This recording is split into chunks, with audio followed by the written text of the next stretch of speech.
Blessings, good evening. We'll begin with some quiet meditation as usual. So please find a comfortable posture. Bring your attention inwards to your own body as you're sitting right here, right now, wherever you are.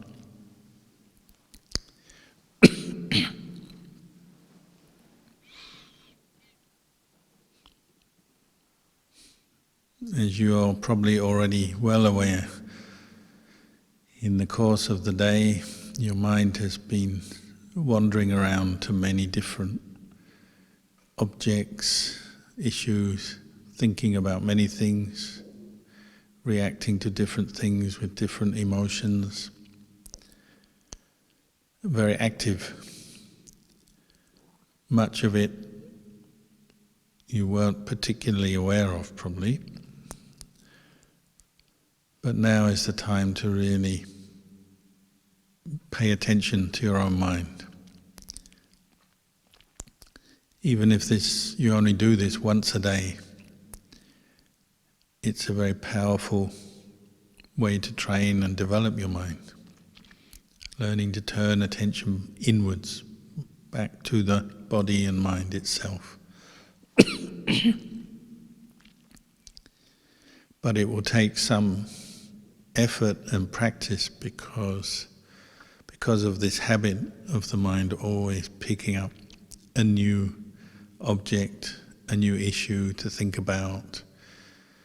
We're always looking, hearing, tasting, smelling, touching, and then just going over and over memories and different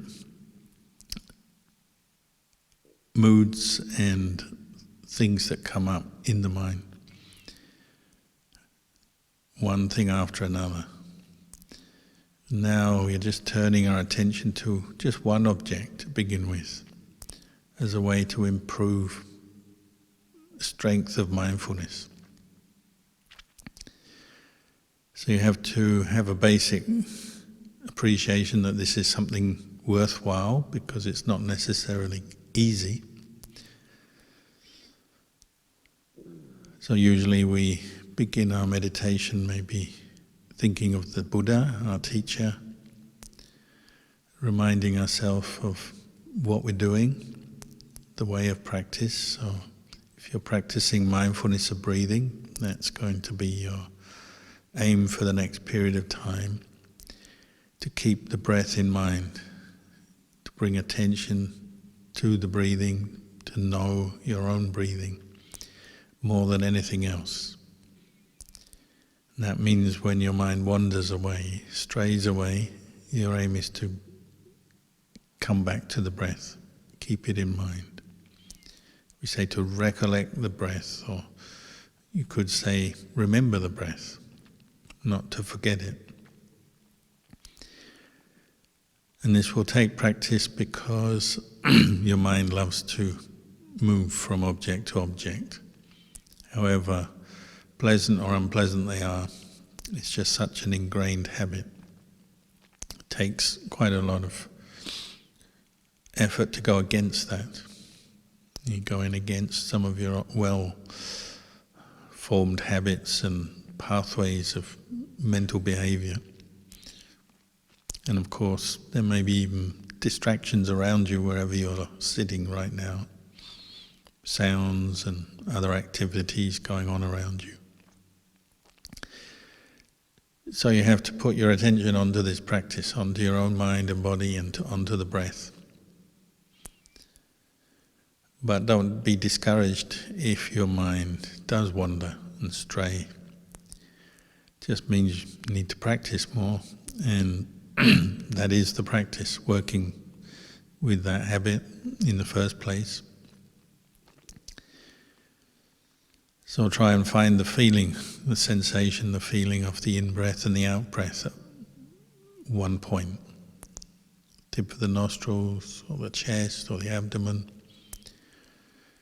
Once you've decided on your one point, just keep returning your attention there, gently.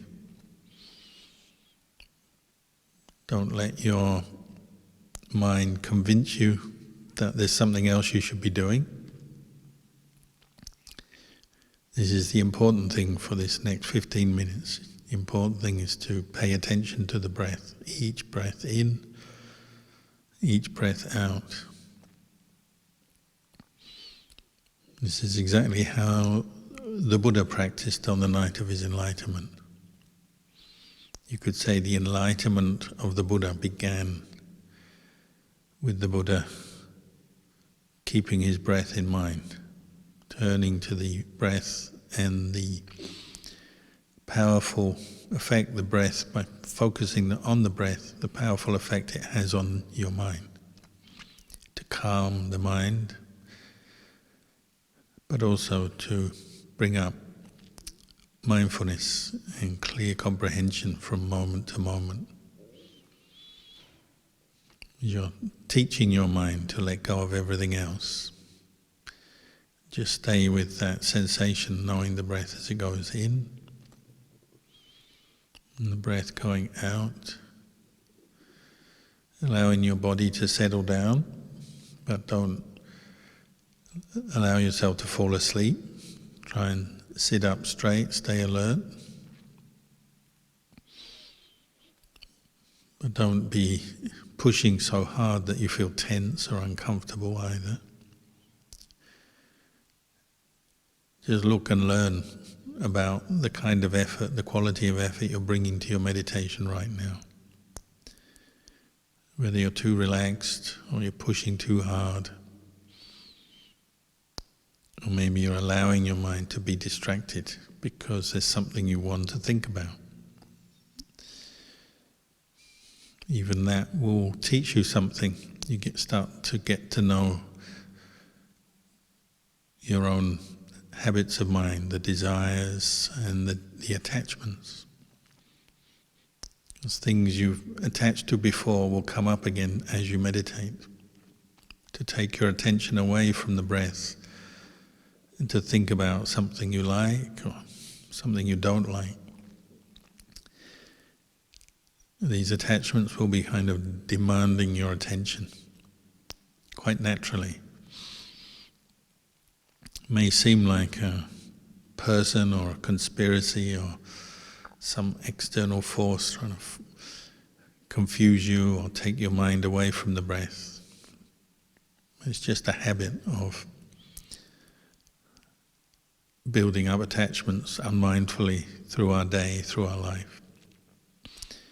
And the reason we use the word attachment is because your mind attaches to all kinds of pleasant and unpleasant objects, remembers them, gives meaning to them, gives importance to them. And so they trigger more movement and attachment over time.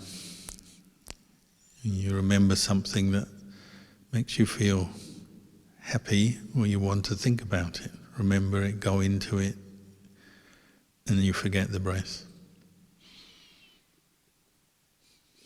You think about something that annoys you, irritates you, and your mind starts going into that negativity and forgets the breath.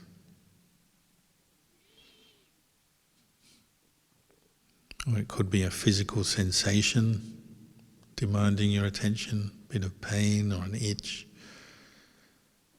It could be movement around you, what someone else is doing, or a sound.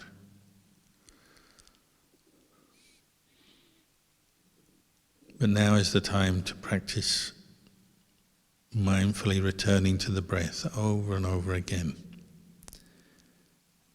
Allowing your mind to let go of some of these attachments, however powerful or important they seem to you. Remind yourself the breath is even more important.